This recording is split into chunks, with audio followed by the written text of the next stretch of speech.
Double your dividends. Do you invest in dividend stocks? Would you like to see the dividend you get paid be doubled with you just having to do slightly more work with that stock? Let's talk about that today. We're going to use options contracts in order to double our dividends. I'm bringing this up now because we've seen a little bit of a turnaround in the market, and some people might be thinking about how can I protect my capital right now, or how can I make a little extra money as the market falls. And we're going to talk a little bit now about how we can do that. I'm going to use Chevron, ticker symbol CVX. Of course, none of this is financial advice or a suggestion to buy, sell, or hold any asset whatsoever. I'm just talking about a strategy that I use in order to create a little extra income in my portfolio. This is going to be very similar to the wheel strategy, and that's all it is. It's just a review of a strategy, kind of going over how it works and the different mechanics. Now, we're looking at the Chevron stock right now. So if you own Chevron stock, maybe you don't, maybe you do, this thing pays a little over 4% dividend rate per year. So a little over 4% per year. So it's per share. It's basically what, 155 times by 0.04. You're looking at about $6.2 per share. Now, if you are going to run this strategy, you will need 100 shares, because you need 100 shares to sell call options. In that situation, you'd be making about $620 off of your shares, and you'd have a little over, what, $15.5 thousand dollars worth of that stock, and you'd be making $600 a year off of that. Now, our goal is to either double this or get as close as we can to doubling this safely without having to sell our shares. Now, one thing to keep in mind is that when you do this, you are choosing a strike price, and that is the price that you would be selling these shares if it reached that price. You need to be comfortable selling your shares at that price, or it's not going to work. You're going to panic and you're going to lose money. And this is about making money, not losing money. Okay, so let's take a look here at the options chain and see what's going on in there. So this is just Yahoo Finance options chain, just to take a look at it. So this is for July 19th. You can see that it's July 19th here. The reason I chose July 19th specifically is because it's the third week in July. That is when the big institutional money sets their expiration dates, right? That's when they have their contracts buying and selling, is on the 3rd of every month. And that is when you have the highest open interest and volume. All right, so that's great. Now, what are we going to do next? So current price is 155. Open interest, that's this line here that I have highlighted, that is how much interest there is in that strike price. Volume is how much has been traded at that strike price. And usually the highest numbers tend to coincide with each other. You can see we have 8,000 for open interest and 1,600 for volume at $160. That's what I like to call a call wall. Price is unlikely to get up and hold above $160 due to this call wall. That's where a lot of selling will take place, is at $160 by this date. All right. The thing that makes me feel like this is even stronger is that there's a ton of open interest at 165 and 170 and 175. So really, if this thing got over 175, it'd be going absolutely to the moon. And it is unlikely to get over 165 without quickly being pushed right back below 160. So that's the idea behind open interest and volume there, right? Okay, so in this situation, let's see, if we sold one, like let's say we were comfortable selling at 160 1 month out. Say we feel like this downtrend was pretty solid and was likely to continue. Now, I don't necessarily think it will, because there's a couple of reasons. If I look at my indicator here, this midline here, it acts often as support, and you can see it dip below and came right back above it with force. Now, if you want to know what this is, I'm actually going to build this for you right now. So this is really just a fib. This is my fib cloud scalper indicator. It's basically just a Fibonacci Bolinger Band with some SMAs on it and some labels on it that come up under certain situations. Now, if you just want to see the basics of this that I'm using, let's go ahead and make that for you right now. So if you click on your indicators and you go to Fibonacci Bolinger Bands, here it's got 28,084 likes on it. Fibonacci Bolinger Bands. Turn that on. Okay, you're going to get all this spaghetti here. Now what we're going to do is go into the settings, and we're going to turn off everything except the first plot and 764 and 1. So anytime you see 764 or a 1 on there, you leave those on and you turn everything else off. I'm also going to turn off labels on price and scale and values on that band so we get it nice and clean. So now this is the exact same thing we were just looking at, but without the shading on the top and the bottom. This is it, just with just lines. It looks a little less nice, but it is the exact same thing. Okay, so right now I'm not really convinced that Chevron's going to keep going down. Now we are in a descending trend here, and we are at the top of that descending trend, and we have been rejected off of it. Very nice. This is also probably a channel. Let me go ahead and draw a channel here. Yeah, this is very channel-like behavior. So there's a very good chance that we could come back down to about 150 from where we currently are, but I don't think we'd go much lower than that. And I can see that illustrated here by being a ton of history of support right back there. So if I were to sell a call off of this price here, I would sell a 160.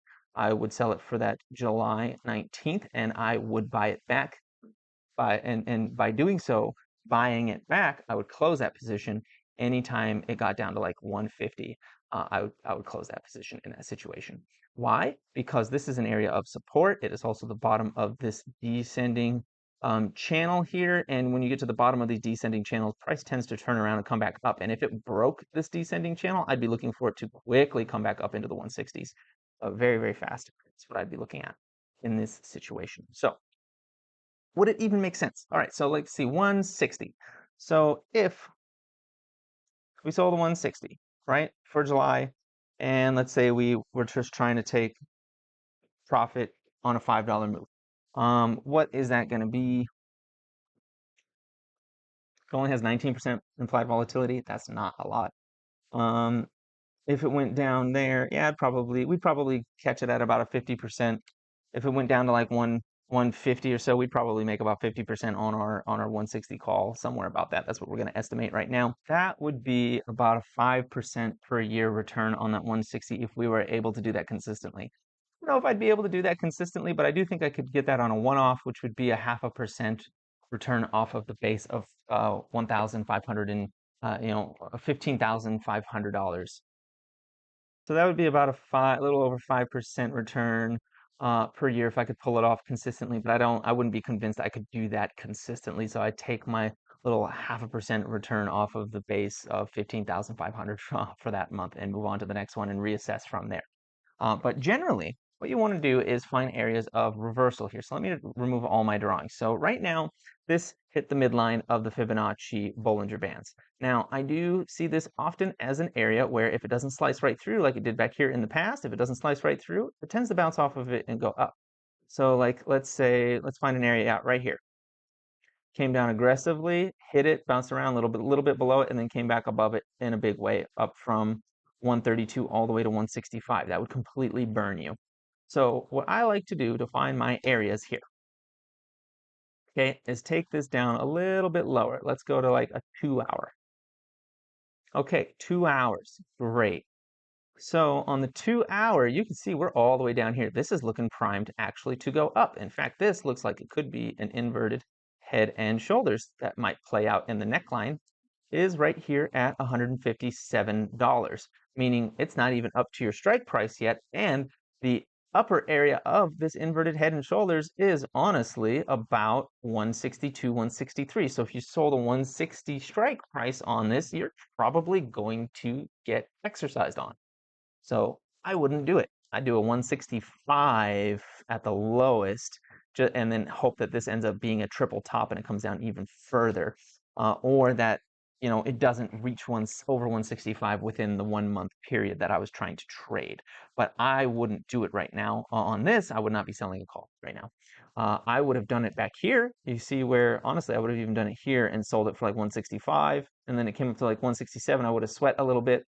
But that was a Monday, and by Thursday it was all the way down to 157, and I would have sold it there. That would have been great. But actually, that's not even true, because I would have never let it get that far, because from 163 all the way down here to 155, that would have been like 60% of my premium, and I would have taken it and run. And that would have happened in a period of time from April 11th to April 16th, that's 4 days. Yeah, 4 days. If I make 60% of the premium in 4 days, I am 100% taking it. And then when it got back up here again, yeah, I would have done the same thing. I would have done like a 160, 170 call right here. I would have done like I would have absolutely done a 170. And then when price even just got down to here, 159, again, that would have been like 60, 70% of the premium. I would have cut that off and left it alone. I don't know if I would have done it here or not because it didn't get up to the top of this Bollinger Band. But let's take a look on the 1 hour. On the 1 hour, yeah, on the 1 hour it reached it, yeah. And then, yeah, again, I would have done, let's say, a 170 on this again. And then when it got down to this area, the same area, this 157, 100%, I'd be taking that 60, 70% profit off of that premium in that situation. So I would not use the daily on this. If I'm looking for areas in order to sell calls off of my shares, I'd be using the Fib Bollinger Bands, right? And I would be looking on the hourly or 2 hour, maybe 4 hour, depending on the stock, but like 1 hour and 2 hour are decently consistent for that. Yeah, the 4 hour too. I mean, you can see the 4 hour worked as well on all three times the 4 hour worked here. So if price gets up to 166, yeah, I'd be selling a 170 here. And then looking for it to come back down to 156 where I would take the profit on that premium. And you can see here, it consistently hits this 764. Is that what it is? Yeah, it consistently hits the 764 line and then comes down on the 4 hour, the 2 hour, sometimes the 1 hour as well. It's pretty consistent. Now on the other side, when it gets below the 764 on the opposite side, on the bottom end of it, that's where I'd be looking at accumulating shares. That is where I would be looking at taking the premium I collected up here and using it to purchase more shares down here. Now, of course, that is a method for accumulating more shares so that you can run more call options. So like, let's say you've got one, right? And you're making 10% per year off of these, doing the dividend and the double dividend. That's every 7 years. That's another contract, right? So all right, 7 years, another contract. And then if you're running two, you'll have another contract ready to go in 3.5 years. You're running three, you see how it compounds, and then before you know it, you're running like 50 contracts on this thing, end of year 20, you're running like 50 contracts on this thing, just living off of that one stock you had 100 shares on 20 years ago. So that is something to look at for long term. Like this is a long term strategy. And that's all I've got for you today. Please like, comment, subscribe, share this video, and have a profitable day.